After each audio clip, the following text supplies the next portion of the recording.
Kahalo Yahweh Bahasham Yahushai Bahasham Rukakwadash. Double honors to the elders and apostles of Great Millstone rule well. I am not a member, however, I've entered into their labors. Peace and mercy to the sincere brothers and sisters doing this wherever you are, whatever your lot may be. Back at you with another quick one. I like this dude, Shahid King Bolson. He has he's a great orator and hits a lot of great points. And I truly believe he's watching the prophets as well. But, that's another story for another day. I'm going to let this play. I'm going to let him hit a couple points. We'll get a couple of scriptures, and then that will be the video. But, just, I'm going to do my best not to stop it. So here we go. Pattern of the West. They use documents to enshrine their goodness. They make their justice and their decency official by means of official paperwork, not by their actions, not by their behavior. I mean, everyone knows that Western history, especially American history, is basically a chronology of broken promises, violated agreements, and broken treaties. Well, you can almost say that whenever they tell you on paper that they're going to do thus and so, you may as well read that as them telling you that they're going to do the complete opposite. If they say they're going to do this on paper, then that means they're going to do the opposite of that in real life. They use these documents as nothing but cover. I mean, they go ahead and do whatever it is that they want to do, but then they'll point back to the document, whether it's the U.S. Constitution or the Universal Declaration of Human Rights or the Magna Carta or what have you. They'll point to that document and say, see, we can't be doing anything wrong because it's right here in black and white that we don't do anything wrong. It says it right here. They do all sorts of crimes, all sorts of atrocities under the cover of their official declarations that they are opposed to crimes and atrocities. So they can't possibly be bad because officially they're good. It's right there in the documents. That's how they do. That's literally the purpose of their documents. That's the purpose of their declarations. They wave these documents like an advancing army waving a white flag. I'll say that again. An advancing army waving the white flag of truce, just to trick you into thinking that you're safe, that you're secure, that your rights are protected, but it's a false flag. And if there's ever anything to your benefit, understand it is not without cost. All right. Before we even, off the rip, before we even go anywhere else, Ecclesiasticus 12 and 10, starting at 10. Never trust thine enemy, for like as iron rusteth, so is his wickedness. Though he humble himself and go crouching, yet take good heed. Beware of him, that thou shalt be unto him as if thou hadst wiped a looking glass, and thou shalt know that his rust had not been altogether wiped away. Set him not by thee, lest when he hath overthrown thee, he stand up in thy place. Neither let him sit at thy right hand, lest he seek to take thy seat. And thou at the last remember my words and be pricked therewith. Understand, everything has a natural enemy, just as the stereotype is cats and dogs, right? Cats and dogs, right? But lions and hyenas. What else? You get the gist. But just we are clean, contrary, and complete opposites. Just they are the antagonists. We are the protagonists. We being the Israelites, the so-called Negro, Latino, and Native American. Okay, and the antagonist of this story, of this beautifully written story, yet heading into the terrifying part. Esau Edom is the antagonist. Now, I always pull. There's so many to go through. These are the only treaties that are actually listed. So from 1781 to 1871, entered into more than 500 treaties with the natives, okay, or with the northern kingdom of the Israelites, all right, and have since been violated in some way or outright broken. And then I went, well, let's see. Let's just scroll through, all right. Pre-Rev War Treaty, and you can look into these on your own. I'm not going to open all of them. Oh, and look at the internet. Let's fast forward to today with all these international treaties. All right, international states. This is mostly to distinguish them from the next category under the treaty clause. Yeah. Treaties come into effect upon final ratification. All right, so 1776 and 99. Model Treaty. Treaty of Watertown. Treaty of Alliance. 1778. Look at that.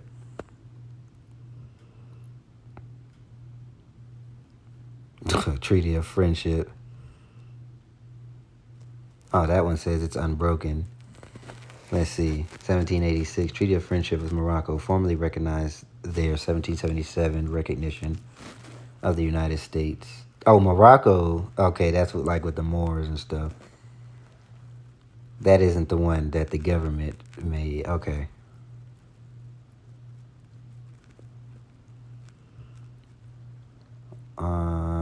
They were forced to cede much of their land. Trade Treaty.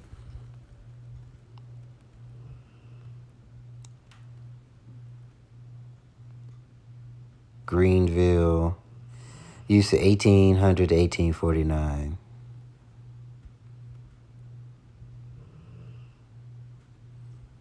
Look at this. And I'm scrolling pretty slow. Look at these. So since its inception, has just been breaking treaty after treaty, truce, or not truce, they're not the same thing, but treaty after treaty, agreement after agreement.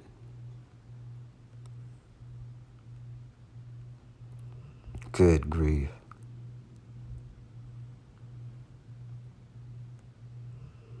But Esau, Edom, who is in control of Babylon, all right, they will always put Babylon, they will always put themselves first.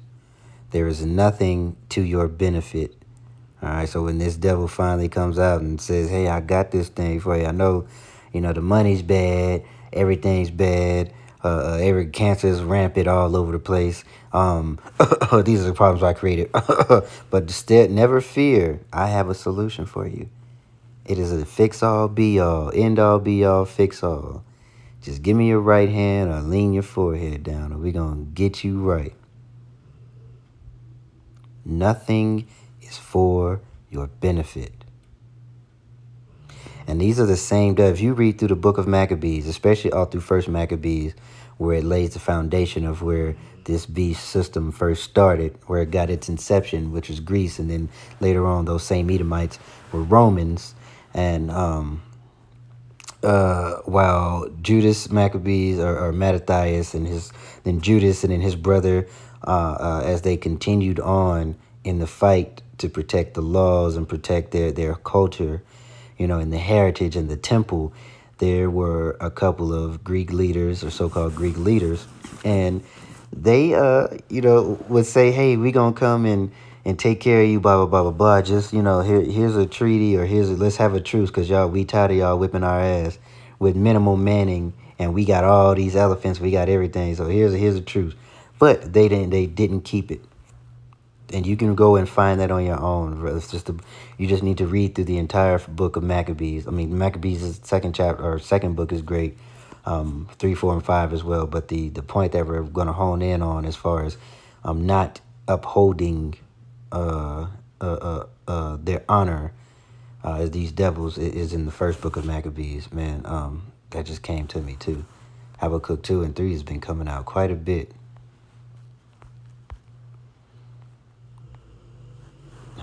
Habakkuk. Habakkuk 2 and 4. I'm sorry, 4 and 5. Behold, his soul which is lifted up is not upright in him, but the just shall live by faith. Wait, hold on. Yes, it will not tarry. Okay. Yea, also because he transgresses by wine. Yeah, he is a proud man, neither keepeth at home, who enlarges his desire as hell. And this devil has gone everywhere, all throughout, place after place, extending quote unquote democracy to people who didn't ask for it. And just wreaking havoc. All right. Um, where was I leave off at? Verse 5.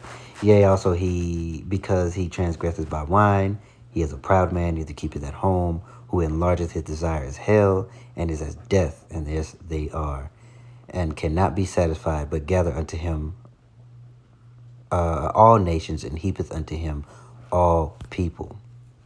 But, the time is come for this devil to, their skirt to be lifted and to be revealed. Not only is the gospel have gone out, but also the revelation of who is who, right? And who would be in charge in the time that is prophesied to be the end. What would be happening, right? And if we go to this is Second Timothy 2:3, and although this has a lot to do with our people, the vibration of this world. Okay, the earth was given into the hands of the wicked, right? Job 9:24, and this devil's vibration has gone out, and that is why you kind of see what you have here in Second Timothy, the verse chapter 3. I'm sorry, and we'll start at the top. Okay, you should know this, Timothy, that in the last days there would be very difficult times. Okay, Jacob's trouble is well on its way as well. For people will love only themselves and their money. Okay, and you see Jake doing that. Everybody talking about get the bag, blah, blah, blah, blah, blah. Right, that is that sentiment. That is that greed, and heapeth unto him everything, of their father, the devil, these Edomites. So 2/3 of our people are under vibration of their slave master.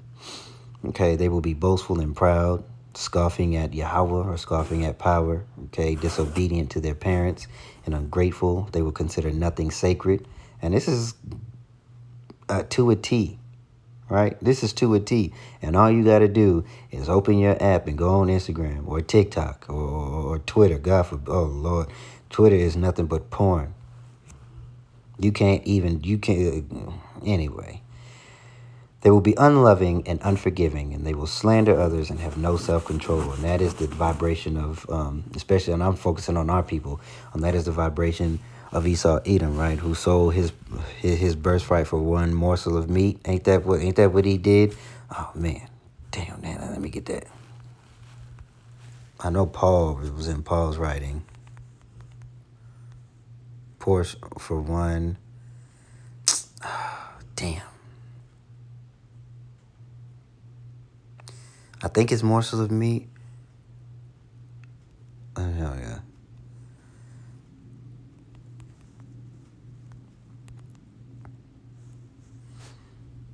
Not Genesis. Genesis talks about it, right? So you can read that. Genesis 25. Hebrews 12:16.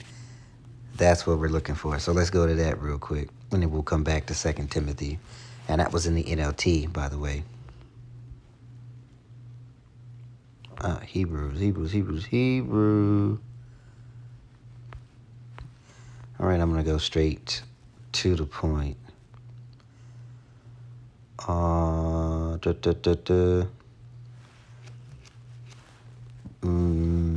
16. Hebrews 12:16. Lest there be any fornicator or profane person as Esau, who from one morsel of meat sold his birthright.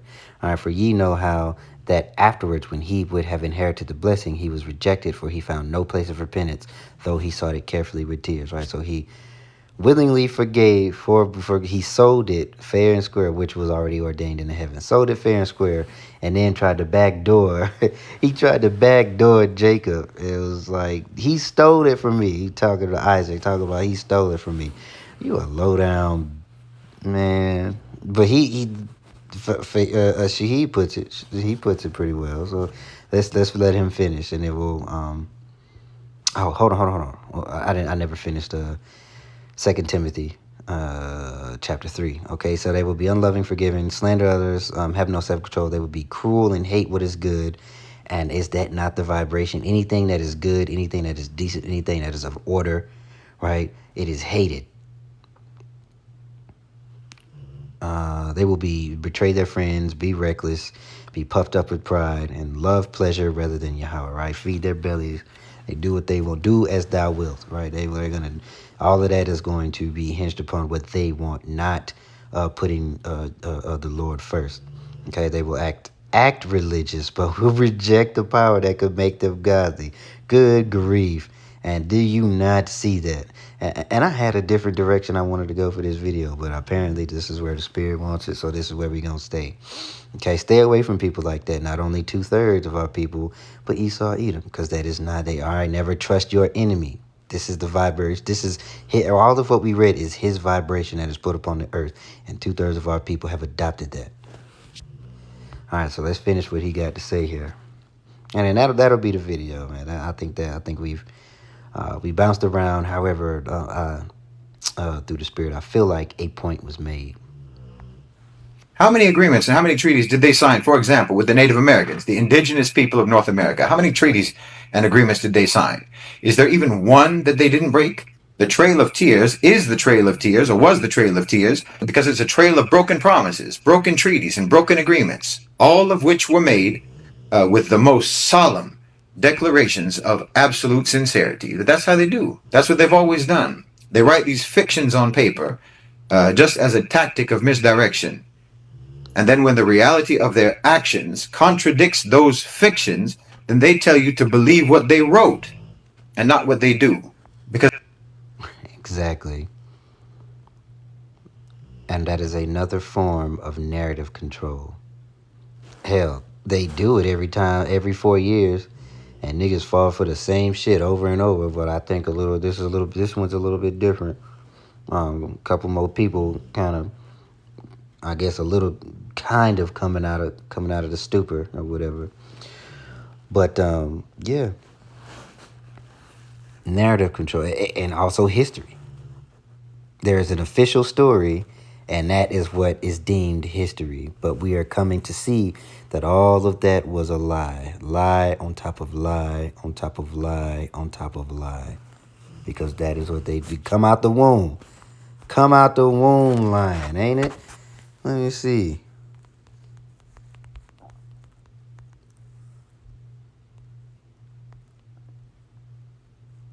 Speaking lies.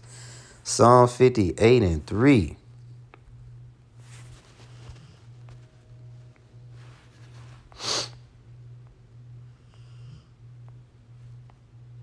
(58:3). The wicked are estranged from the womb. They go astray as soon as they be born, speaking lies.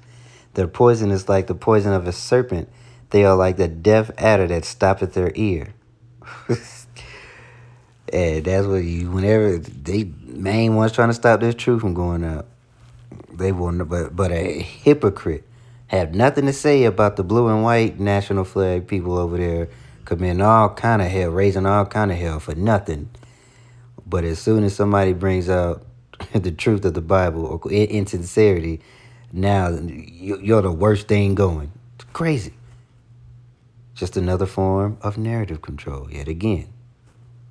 Right, so there is nothing new under the sun. All right, and the tactics of this devil, it is not prolific. It is just efficient, and they continuously do it over and over and over. If it ain't broke, don't fix it, they say. However, it's a different time now. Right, the Lord has poured out His Spirit, and at the end of the day, this devil will have nothing left to do but to come down with great wrath. All right, so again, I say, never trust thine enemy. He is a liar, and he will never do anything to benefit you. If it's to your benefit, it is only for a time, because it will come with a cost, a great one at that, especially referring to the mandatory implementation of an electronic device that will host your information, that will host your medical information, your banking information, your whereabouts, your internal. What do I want to see? Basically, what's going on with you internally, medically and internally, right? They gonna know. They want to be like the Most High. So when that thing comes, just understand you were warned. Your enemy cannot be trusted. So with that being said, Shabbat Shalom.